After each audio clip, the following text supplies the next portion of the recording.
Hi, thanks for joining me. Today I'm going to be proving Euler's formula, e to the I phi equals cos phi plus I sin phi, but I'm going to be doing it in a way which perhaps you've not seen before.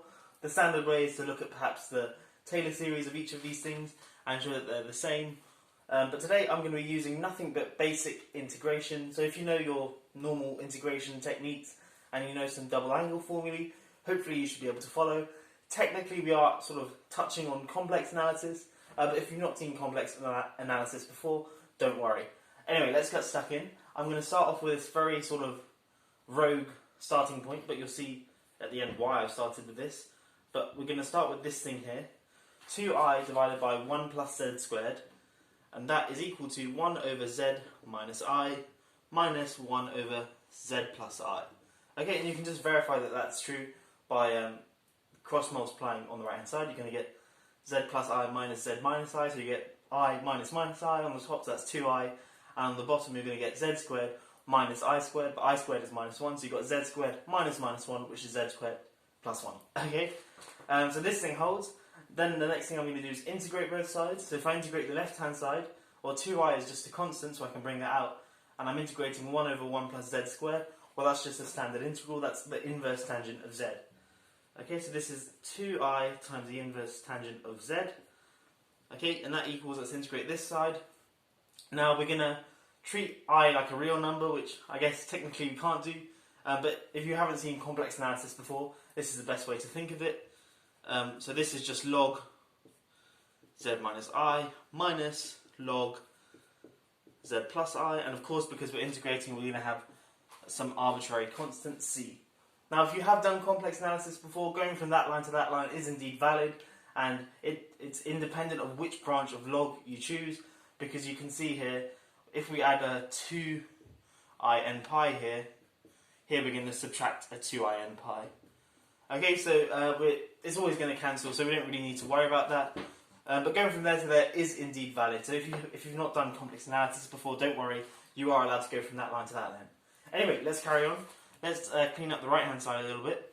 We can write this as log z minus I all over z plus I by basic log laws. And of course we've still got the plus c. Okay, let's do e to the both sides. So here we've got e to the 2i inverse tangent of z, and that equals z minus I all over z plus I, and then e to the c is some constant which I'm going to call a. Okay? Now, in fact, I'll bring the a onto this side, so essentially putting the constant here instead of on this side. So I can write this side as a e to the something, to the 2i inverse tangent of z, and that equals z minus I over z plus I. Wonderful, cool. Now, I'm going to substitute in z equals tangent of phi over 2. Okay, and then what we're going to do is show or play about with that and arrive at this thing here. Okay, let me just copy out this formula to the top here so I don't run out of room. Well, let's plug in z equals tangent phi over 2. So on the left hand side we've got ae to the 2i. Now inverse tangent of z will be inverse tangent of phi over 2, which is just phi over 2. But of course we're multiplying by 2, so this is just ae to the I phi. Okay, wonderful, we've got something looking like the left hand side here. On the right hand side, we've got tangent of phi over 2 minus I all over tangent of phi over 2 plus I. Okay, let's get rid of this and carry on. Let's work on the right hand side a bit. So tangent is sine over cosine, so let's multiply top and bottom by cosine of phi over 2. So on the top we get sine phi over 2 minus I cosine phi over 2, and on the bottom we're going to get sine phi over 2 plus I cosine of phi over 2. Okay, and now as you do with complex numbers, let's multiply the denominator and the numerator by the complex conjugate of this thing here, which will be sine phi over 2 minus I cosine of phi over 2, and of course the same thing on the denominator. Okay, so on the numerator we've got the same thing multiplied by itself, so that's just sine phi over 2 minus I cosine of phi over 2 all squared.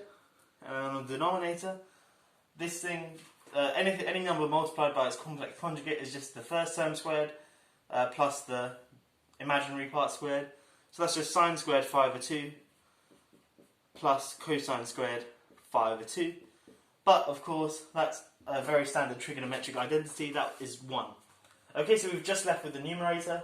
Let's expand it out. So we've got sine squared phi over 2 minus 2i sine phi over 2 times cosine of phi over 2.